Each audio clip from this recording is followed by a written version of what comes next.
the day the White House was forced to choose. In the heart of Washington, a decision was made that would forever change the course of American history. It wasn't the kind of choice that comes with grand speeches or public fanfare. It wasn't even a decision made in front of cameras. It was a quiet, behind-the-scenes moment that forced the White House into a corner, one where every possible outcome held significant consequences. To understand why this decision mattered, we need to explore the nature of power and responsibility in the White House. When you lead a nation, your decisions have ripple effects that reach far beyond the Oval Office. One decision can alter the lives of millions, and sometimes that decision is made not in the light of certainty, but in the dark of uncertainty. This was one of those moments. The situation that led to the fateful choice was not a surprise. It had been building for weeks, even months. Tensions had been escalating in a part of the world where American interests were deeply embedded. Diplomatic negotiations had stalled, and whispers of conflict were growing louder by the day. The president, surrounded by their team of advisors, had been following the situation closely, but now the clock was ticking. Something had to be done. The question was not what to do, but when and at what cost. On that particular day, everything changed. Intelligence reports came in, painting an even more alarming picture of the situation. Allies had begun to back away, and adversaries were preparing for escalation. The president was faced with a choice: act now, with the risk of making the situation worse, or wait and risk losing the opportunity to control the narrative. Either option carried significant risks, and the weight of that knowledge sat heavily on the president's shoulders. The room was filled with voices: advisors, military leaders, diplomats, each offering their opinion, each trying to persuade the president to follow their path. But as the debate raged on, one thing became clear: no one had the answers. The situation was too complex, the stakes too high, and the consequences of any decision too profound. At that moment, the president asked for silence. They had listened to the arguments, absorbed the intelligence, and weighed the options. But now, they had to make a choice that would define their leadership. The nation, the world, was watching. The pressure was immense. The decision wasn't just about choosing one course of action over another. It was about leadership in its most essential form, understanding the weight of the moment and the responsibility that comes with it. The president knew that no matter what choice they made, the consequences would be felt for years to come. This was not just a political decision. It was a moral one, and in that moment, the president made the call. The question now was, how would the world react? How would the American people respond? And most importantly, how would history judge the decision made in the quiet chambers of the White House? So, what do you think? Was the president's choice the right one, or did it set the nation on a path that could not be undone? The president's decision was made, and the White House was thrust into a whirlwind of action. The announcement, though not immediate, came swiftly. It was a calculated move, a clear declaration of the president's resolve. Yet, as the news broke, it became clear that no one truly understood the full weight of the decision, at least not yet. The world, already in turmoil, would now react. The consequences of the choice made that fateful day would unfold in real time. The president's team immediately swung into motion, executing plans that had been kept secret for months. Military assets were repositioned, diplomatic channels opened, and behind-the-scenes negotiations began to ease the tensions that had sparked the crisis. The world watched, some with anticipation, others with concern. Allies called for reassurance. Adversaries braced for impact. The president's decision had become the world's next great unknown. In the days that followed, the consequences of the decision began to reveal themselves. What had initially seemed like an act of strength, a bold move to take control, now appeared to some as a miscalculation. Public reaction was divided. Praise for the president's swift action clashed with criticism that the situation was mismanaged, that the risks had been underestimated. The stakes, once abstract, were now tangible. Lives were affected, economies were rattled, and global relationships were in flux. Internally, the president faced a growing pressure to justify their choice. Advisors who had once stood behind the decision now found themselves navigating a shifting narrative, answering to both political opponents and the media. The public support, once a pillar of the president's leadership, began to waver. The promise of swift resolution seemed to be slipping away, replaced by a drawn-out series of consequences that no one had fully anticipated. Behind closed doors, the president sought counsel from trusted advisors, each offering their own take on the aftermath. Some argued that the president had acted decisively, even if the situation remained unresolved. Others questioned whether the president's leadership was truly prepared for fallout. The initial confidence that had accompanied the decision now felt uncertain. What had been seen as a moment of clear leadership now seemed, in hindsight, to be a gamble, one that was still unfolding. Despite the criticism, the president stood by the decision. They understood that leadership wasn't just about public approval. It was about doing what was necessary, even when the outcome wasn't guaranteed. The president's voice, calm but resolute, continued to assure the nation that their course was the only way forward. But deep down, they knew that history would judge their actions. An uncertain future lay ahead, and the consequences of the decision would shape their legacy. As weeks turned into months, the situation began to stabilize. The world adapted to the president's choice, and while it wasn't a smooth transition, it was progress. The administration's efforts to manage the fallout slowly took effect. Diplomatic talks began to yield results, military tensions eased, and in time, public opinion began to shift once again. It was not the decisive victory many had hoped for, but it was a resolution, one that the president could point to as a result of their unwavering commitment to acting when the moment demanded it. And yet, even as the situation began to improve, there remained that nagging question. Had the president made the right decision? Was the course they set truly the best one for the nation? The internal conflict, once quiet, was now louder than ever. The world was moving forward, but the president could not shake the feeling that the weight of that day would follow them for the rest of their time in office. The president's choice, made in the heat of crisis, had ultimately been a gamble, but it was a gamble that defined the direction of a nation. The question was no longer just about the choice itself, but about the leadership it demanded in the aftermath.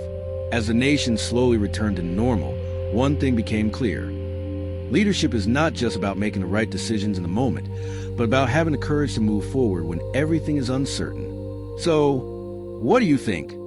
Was the president's decision the right one, or was it the misstep that set the nation on a path it would struggle to recover from? As the months passed, the president's decision continued to reverberate throughout the nation and the world.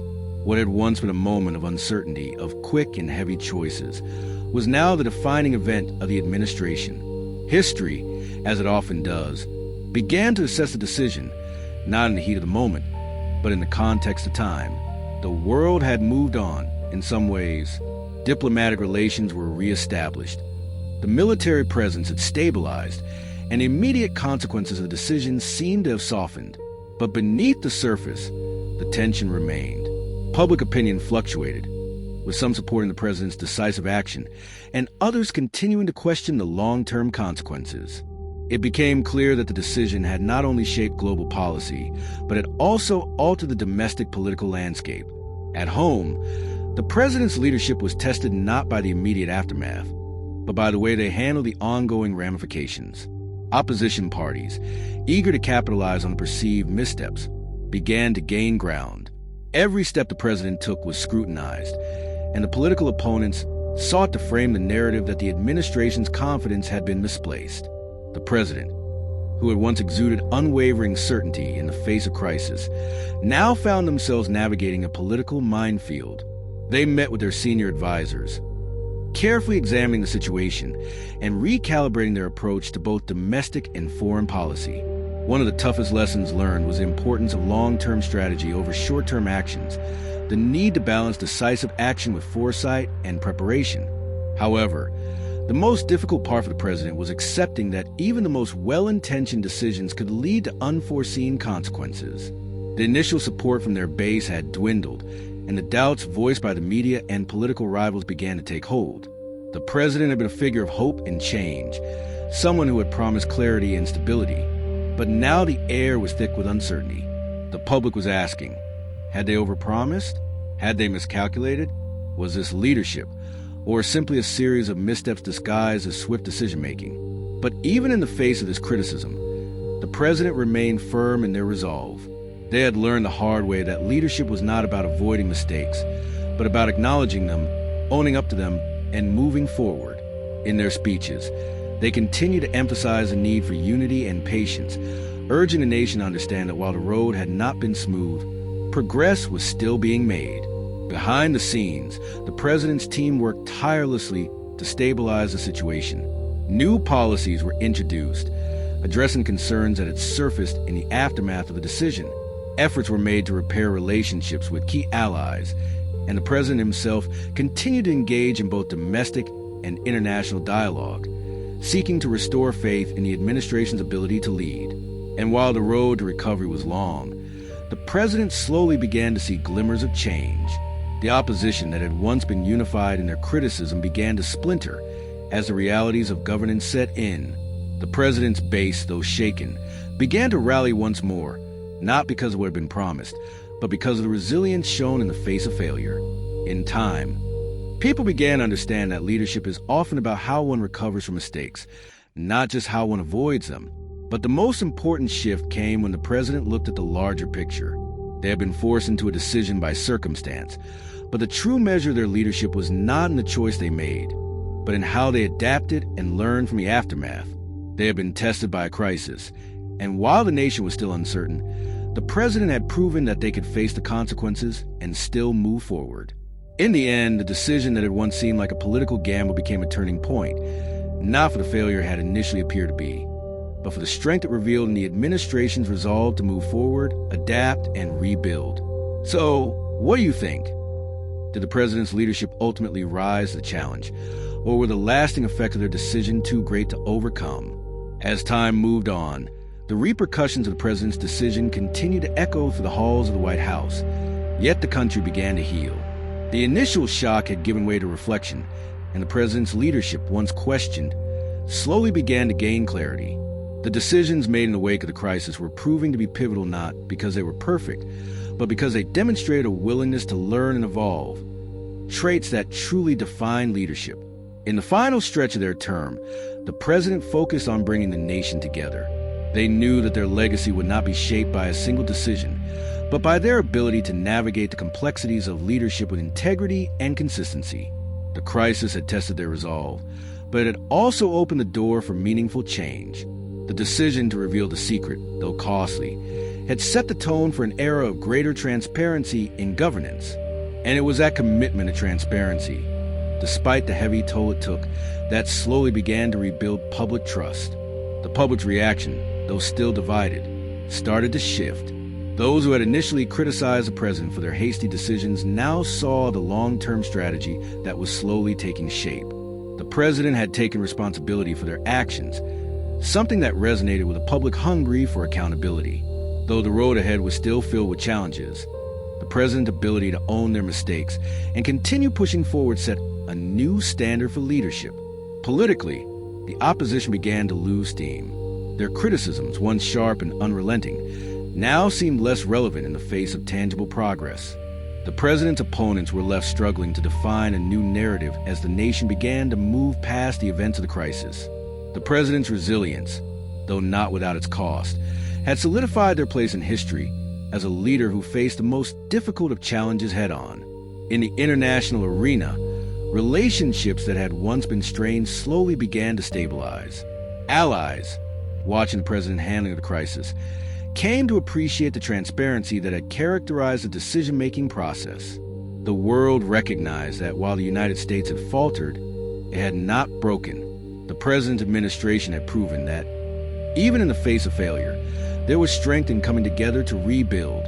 And as the president prepared to leave office, they stood before the nation, not as a figure defined by any single decision, but as a leader who had faced the full complexity of governing. The public knew the challenges of the past were far from over, but they also saw a leader who, in the midst of crisis, had found the courage to stand firm, adapt, and push forward. Their final words to the nation were simple yet powerful. Leadership is not about avoiding mistakes. It's about confronting them with integrity, learning from them, and continuing to serve with the same passion and conviction that led us here. In the end, the president's legacy would not be written in one decision, nor in the secret they revealed, but in how they carried a nation through its most difficult moments. They had chosen to face the truth, no matter the cost, and that choice would define their leadership for generations to come. So, what do you think? Did the president's leadership emerge stronger from the crisis, or did the decision ultimately shape their legacy in ways they couldn't have predicted?